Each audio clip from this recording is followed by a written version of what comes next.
हम सब बचपन में कविताएं सुनकर बड़े हुए हैं, है ना? जैसे कि एक मोटा हाथी। सुनने में कितनी सीधी सादी लगती है। लेकिन क्या कभी ऐसा सोचा है कि इन छोटी छोटी कविताओं में भी एक पूरी कहानी छिपी हो सकती है? एक ऐसी कहानी जिसमें गड़बड़ है, उसे सुलझाने की कोशिश है और साथ मिलकर काम करने का सबक भी है। तो आज हम इसी कविता की परतों को एक एक करके खोलेंगे।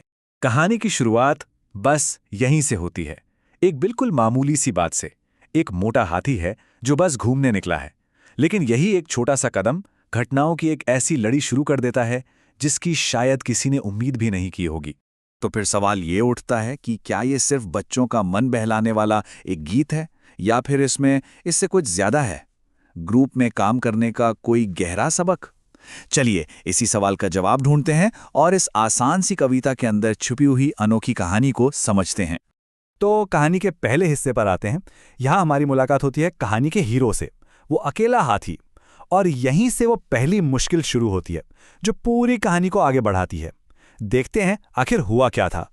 देखिए, किसी भी कहानी में एक शुरुआती घटना होती है जो सब कुछ शुरू करती है। यहाँ पर वो घटना है एक हाथी का बारिश में फंस जाना। एक छोटी सी जानी पहचानी समस्या जिसका हल निकालना जरूरी है। और इस हाथी के लिए इसका हल था मदद के लिए किसी और को बुलाना। अब आता है कहानी का दूसरा भाग, और सच कहूं तो यहीं से चीजें असल में दिलचस्प होने लगती हैं। यहां हमें कविता का एक खास पैटर्न देखने को मिलता है कि कैसे हर बार जब मदद आती है तो समस्या सुलझने के बजाय और बड़ी हो जाती है। और जरा देखिए कि ये गड़बड़ कैसे बढ़ती जाती है। एक हाथी को मदद चाहिए थी, पर जब दो हुए तो वो एक पतले से रास्ते में ही फंस गए। 3 हाथियों ने मिलके एक नन्ही सी साइकिल पर चढ़ने की सोची, जाहिर है ये तो होना ही नहीं था। और 4 हाथियों ने तो हद ही कर दी, सब्जी का ठेला ही तोड़ दिया। मतलब जितने हाथी जुड़ते गए परेशानी उतनी ही बढ़ती गई। ये पूरी कहानी एक मजेदार कंफ्यूजन में बदल जाती है। लेकिन अब आता है कहानी में एक बहुत बड़ा मोड़, तीसरा भाग। इस हिस्से में जो ग्रुप अब तक सिर्फ मुश्किलें खड़ी कर रहा था, वही ग्रुप आखिर में हल लेकर आता है। तो अब हमारे पास पूरे 5 हाथी हैं एक साथ, और वो अपनी सबसे बड़ी और सबसे मुश्किल चुनौती का सामना कर रहे हैं। वो सब एक बंदर के जाल में फंस गए हैं। अब तक की ये सबसे बड़ी मुसीबत है। और यहीं पे कहानी का सबसे खूबसूरत हिस्सा आता है। एक बंदर आता है, वो जाल हटा देता है, और पहली बार ये पूरा ग्रुप एक साथ कुछ करता है। लेकिन किसी मुश्किल को हल करने के लिए नहीं, बल्कि अपनी आज़ादी का जश्न मनाने के लिए। वो सब मिलकर झूमने लगते हैं, नाचने लगते हैं। मतलब इतनी सारी गड़बड़ियों के बाद आखिर में एकता और खुशी मिलती है। सब कुछ ठीक चल रहा होता है, हाथी खुशी से नाच रहे होते हैं, और फिर अचानक से कविता पूरी तरह बदल जाती है। तो अब हम इस एकदम से आए बदलाव को देखेंगे, जो हमें हाथियों की मस्ती भरी दुनिया से निकालकर एक बिल्कुल अलग माहौल में ले जाता है। अगर दोनों कविताओं को साथ रखकर देखें तो फर्क बिल्कुल साफ है। एक तरफ है हाथी वाली कविता जिसमें रोमांच है, टीम वर्क है और कहानी की रफ्तार तेज है, हर चीज की एक वजह है। और दूसरी तरफ है लोरी वाली कविता जिसका माहौल घरेलू और शांत है, रफ्तार धीमी है और बातें सपनों जैसी लगती हैं जिनका कोई सीधा तर्क नहीं होता।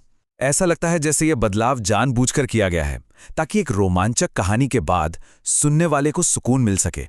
तो सवाल यह है कि ये जो दूसरी कविता है वो इतना सुकून कैसे देती है। चलिए अब हम इस दूसरी कविता ऊपर पंखा चलता है की बनावट को समझने की कोशिश करते हैं, जो थोड़ी सपनों जैसी है। देखिए, पहली लाइन ही सब कुछ बता देती है। ऊपर पंखा चल रहा है और नीचे कोई सो रहा है।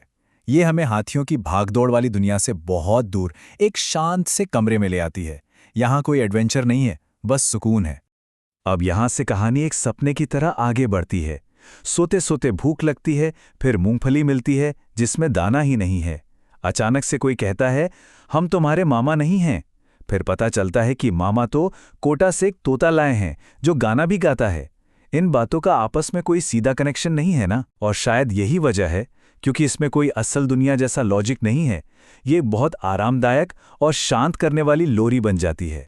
तो आखिर में हम कहाँ पहुँचते हैं? यही कि ये दोनों कविताएं मिलकर एक पूरा सफर तय कराती हैं।